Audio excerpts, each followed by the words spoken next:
Welcome to classes. This is going to be a new adventure.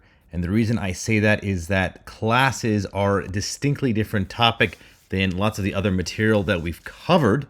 So it'll take some time to get used to classes. It's a little bit more difficult, this section, but it's still a very important section. It's kind of the final section before you can feel like you have all the power in Python to kind of do whatever you want. So after you learn the classes, and this is really just an introduction to classes, we're not going to cover everything, you will feel very powerful and you should have the ability to create nearly any program that you wish to create.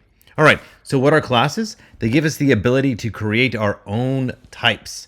So we've seen a lot of built-in types. These are all the types that we've used in our program thus far. Integers, floats, Boolean, strings, lists, ranges, tuples, sets, dictionaries. These provide the backbone of our programs.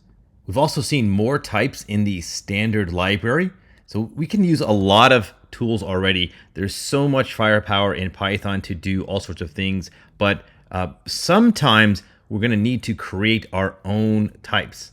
So that's what we're going to do in this module, is learn how to create our own types that are not one of these.